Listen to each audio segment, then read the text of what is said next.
Hello everybody, I am Dr. Deeksha Pandey and you are watching Urogynecology for Beginners. For some days we have been actually thinking a lot that what video we should make next. Though we have a lot of ideas in our mind, but for today's video we thought of something which is very useful and which is on public demand, you can say. So after a lot of brainstorming, we agreed upon one video which we should make this week. So today we decided to answer your questions. So this video is dedicated to you, it is made for you. And today to discuss those questions and give you the answers of the same, I have with me Dr. Pranadeep. Thank you, ma'am, and welcome to Urogynecology for Beginners. And I also have Dr. Mounika, who is the fellow in our department for this year, Urogynecology fellow. Yes. Hello all, welcome to our Urogynecology for Beginners channel. So let's ask from Mounika. Mounika, what is the plan today? You guide us and we'll follow. So ma'am, I've gone through all the comments, ma'am. Many people are asking few doubts regarding the surgeries we post, and if you wanted to know about availability of courses. So the thing is, I will make myself, you don't think that I don't answer your question. It is not like that. I want to actually answer all of your questions.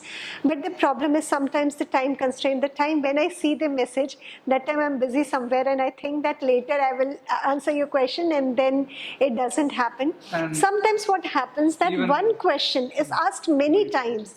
I would have answered that question once or twice before. So this is also one of the problems. And even ma'am, like if you answer the question there itself, may not be reached to everyone. Yes, yes. So if you put that in a video, then everyone can see that and they will know. Otherwise the same question will be asked again because they won't read the So what we have tried to do today, that compile those questions. You can say frequently asked questions. So we have compiled, Mounika actually has compiled all those questions which were asked many times repeatedly, answered or unanswered, and we'll try to answer those questions so that we can send the message across in a wider group of people. Okay? Should we start, ma'am? Yes, fire your first question.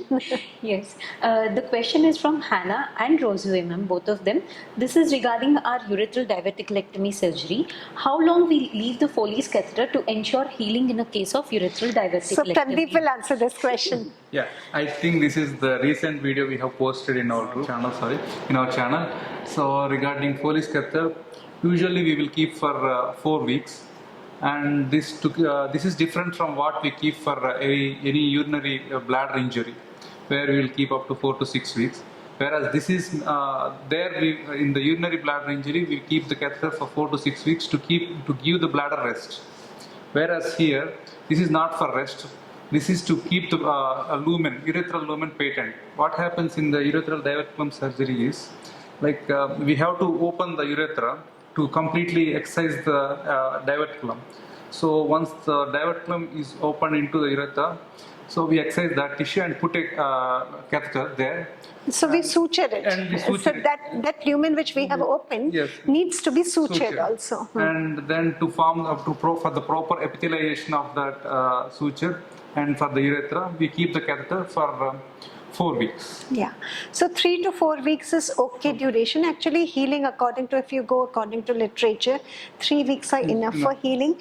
But as a protocol in our hospital, we call the patient for after 1 month for first follow-up. So we say that okay, keep it for 4. So one thing which Pranadeep was trying to tell, I'll repeat if he means the same thing, that if we are doing if we are catheterizing for a prolonged period, and our idea is to give rest to the bladder for healing, we always connect it to the urobag. So urobag is always connected.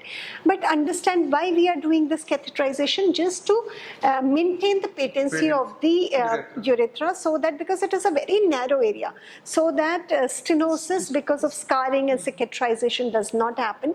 So the idea is just to keep that conduit patent. So what we do, there is no need to send the patient with the urobag.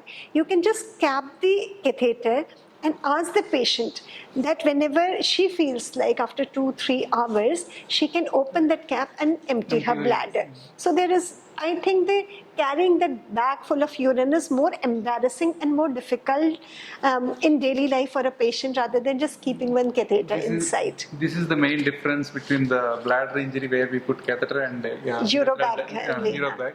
And for diverticulum, the catheter, Yes. no need to carry the bag. Yes. And patient also won't feel any difficulty in having this catheter. So I hope it was well answered question. And if you did not understand, please ask us again. Maybe the same day we might not be able to answer, but understand this. Understand that if you ask something, we read all your comments and it is in our mind. We'll try to get back to you as soon as possible. For the next part, ma'am, I think I had to search and divide regarding the names of the followers, because there are many Indian followers asking these questions and many foreign followers also asking this question. I think I know the So I think everybody seeing also knows the question. Okay. So we are going. No, we are talking about academics only. Yes. But in a different scenario, Yes. in a different backdrop. Yes. Ask your So question. this is the most, I think if we grade the questions, this is the most frequently asked question. Okay. So this is from Renu Yadav. Are you providing any courses for learning surgeries, ma'am?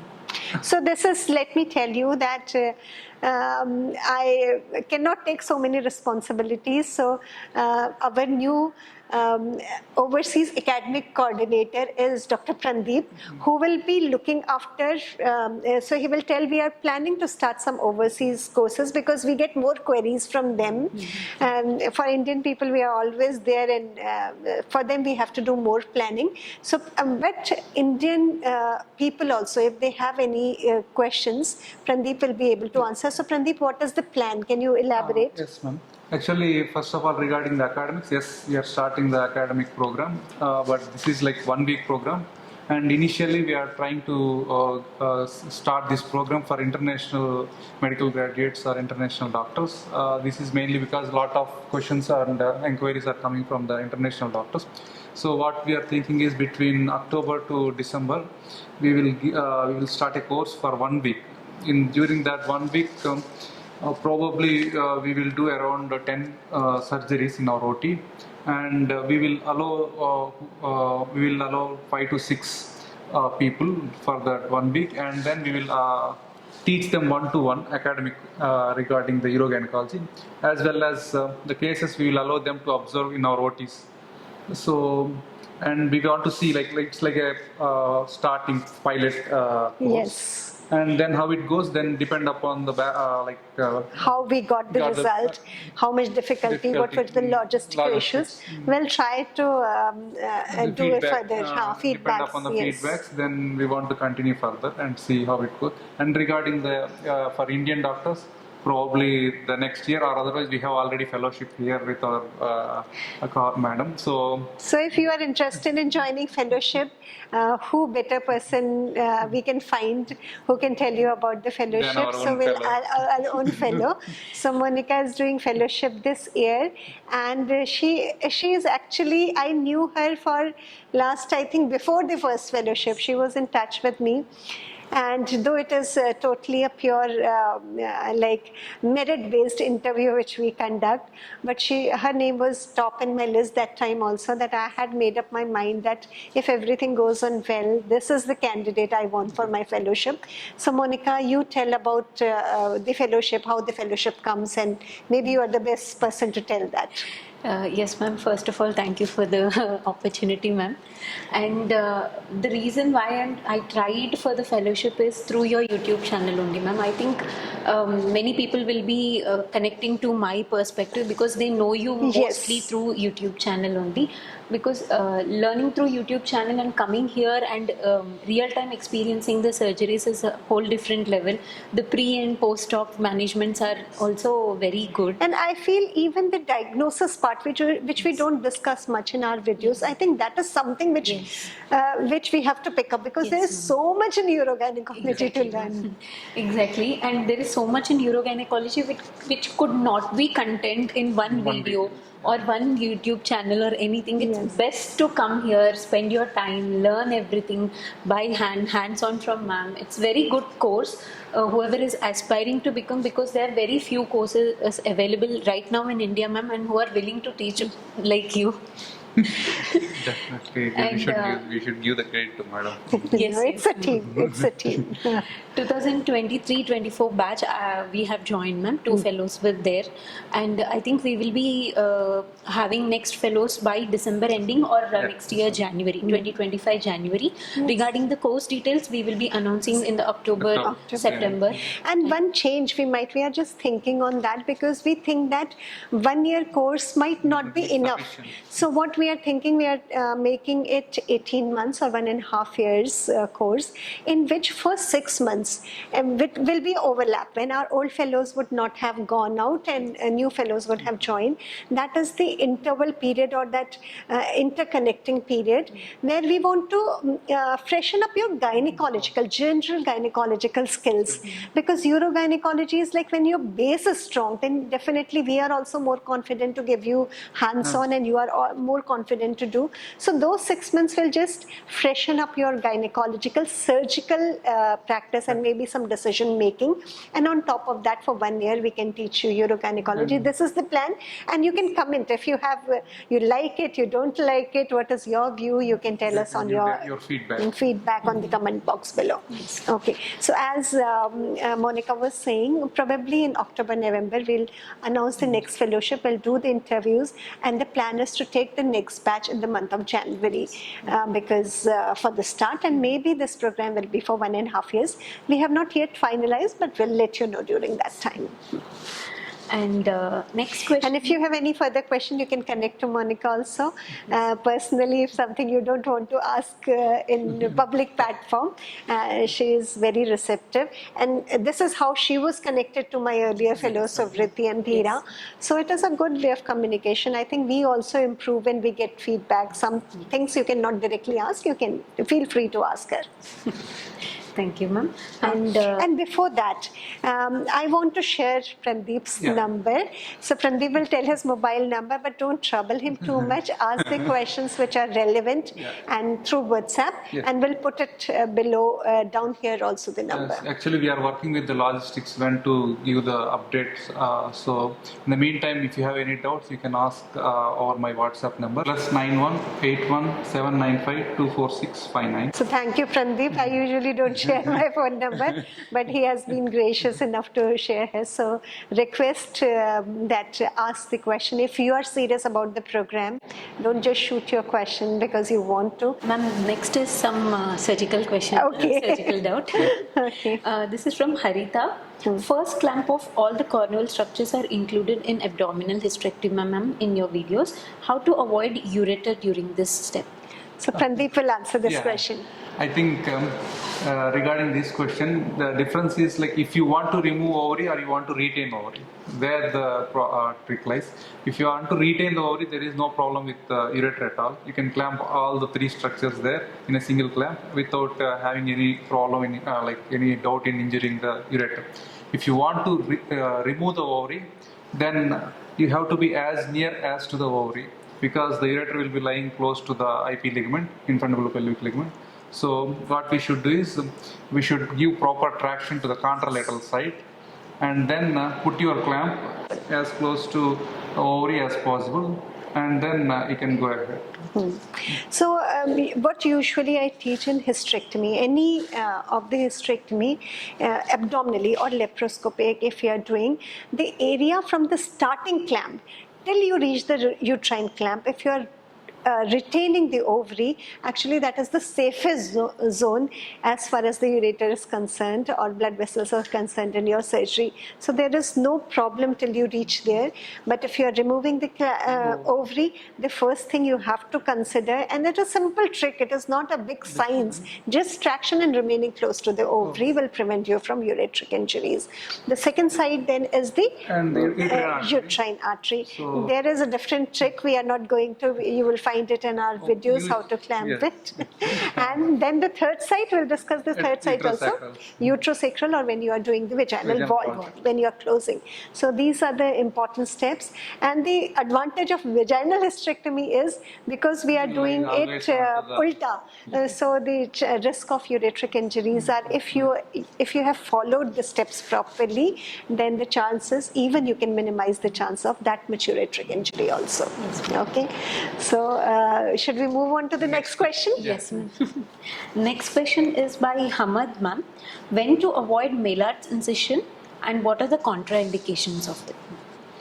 Pranadeep again. Yes, ma'am. Maylard incision is like when it is nulliparous women, or otherwise if you think that the incision is small and you don't have enough space in the abdominal cavity, then you can cut the rectus muscle. But so Pranadeep, Pranadeep is telling that when you make immediate decision that I want to convert this fenstrial incision into Maylard's incision. But I'll tell you my philosophy. For some patients, I plan before only that I'm going to give Maylard's incision. And what is the thought process behind that is that I believe in small incisions more because it is not just about cosmesis. It is about post-operative pain. It is about healing, complications related to healing. Okay, so the incision, if it is small, it is a better incision. But some surgeries, you need a bigger space. Examples being if you are doing a staging laparotomy for endometrial CA, if you are doing a surgery for adhesions, as you say. So this Maylard incision will give you a better exposure, better space to work on that area. So the idea is, before we want to keep the skin incision small, but want to have lot of space inside. That is the idea when we plan our Maylard incision. Other situations, so many times when you have not anticipated, then also like Pranadeep was saying, it can happen. And one more problem we encountered during this Maylard incision is inferior epigastric artery ligation.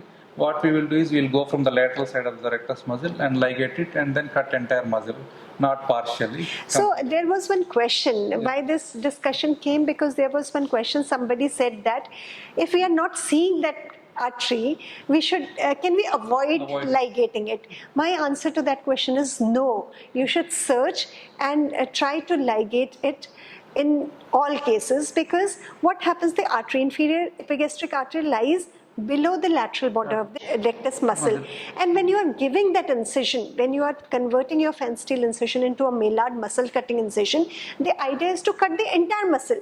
We should not do little bit work, like slightly pregnant, slightly. We should not. When we know we have to do, then you should be bold enough to cut the entire muscle so that you get the more space. Sometimes we cut little bit of muscle. That example I will give you when we are doing cesarean section and head, we are thinking that we need little more space, then cutting that small 2 centimeters of muscle might be important, but not in gynecological surgeries. When we are doing it in gynecology surgical, if we are planning to cut it, you better cut it full. Okay, then what happens if you don't cut? This muscle will get torn during that time, or cut when you are cutting muscle, and it will retract. Then it is very difficult to find it out and ligate afterwards. And if left inside in post-operative period also, it can cause rectus sheath hematoma. So try to secure it before you cut the muscle. And one more question everybody asks is, like, after cutting, like at the end of surgery, should we re-suture it? So you tell, what is your view on that? Whether you suture, it won't, first of all, there will be abdominal constrictions below the umbilicus. So tendinous intersections. So rectus muscle had actually in total 3 tendinous intersections, and 2 are between the umbilicus and the pubic symphysis. Sorry, my bad. Okay, so 2 intersections. So if you have cut this part of the muscle, it can retract only till the previous intersection. It will not go beyond that. Okay, and when you are suturing the muscle back, then you know that it will cut through. It is not easy to suture that muscle, it won't help much. And anyway, it is not going to get retracted. Don't think that it is going to cause incisional hernia or divarication of recti. No, it will not, because it just moves there and stops. So no need to close. No need to close. You are not giving any benefit. You are just struggling. You will be causing more bleeding and more tissue trauma, more pain to the patient. So just leave it like that. Whatever fibrosis has to happen will happen, because it is not. Don't think. Usually, I think people think that it will just go and retract somewhere. It will not. It will just go up to the next tendinous intersection. And one last question, ma'am, for today's session. Will they be getting any certificates, ma'am? Before that, I want to, because something was in my mind, I want to say that please, I hope all of you know that incisional hernia does not occur because of the deficiency in muscle.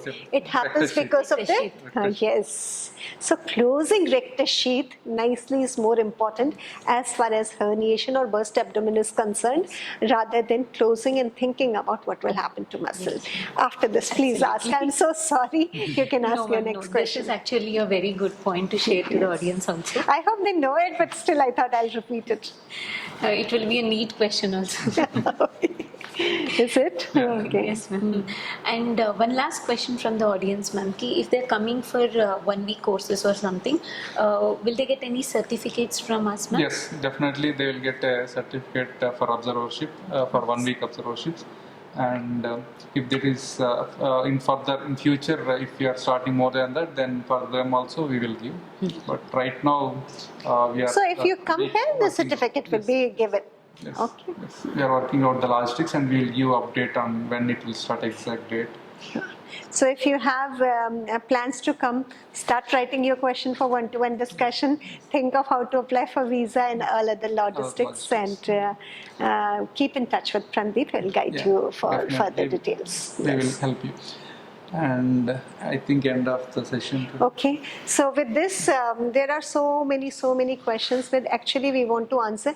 I want to finish with one point last. So people ask so many questions about adrenaline, vasopressin. I tried to answer many, but then my patients gave me. Pranadeep made a video. So after that also there was a question that which are the situations where adrenaline should be used in. I know you have a lot of questions, but everything cannot be read in books, everything cannot be learned from videos. Whatever we do, there will be some questions in your mind which will still remain still unanswered. For that, the best way is come here, join us, be with us, write your questions, ask. I have the answer for that question, but I will prefer to reserve it for those people who are really coming here and learning, because I have to keep some things for those people who are putting that much effort. So with that, I think we'll finish this question answer session. And if you feel that this question answer session was useful and you would like to have more such sessions in future, please comment below. And don't forget to subscribe, like, share and subscribe. Our people don't know how to say it also. We are so new into business, but I think increasing reach is one of the, though we are not getting any benefit with that, but still it is a good idea to have more viewers, to have a larger family. It gives happiness. So thank you so much for watching. Thank you so much. Thank you. Thank you. Thank you.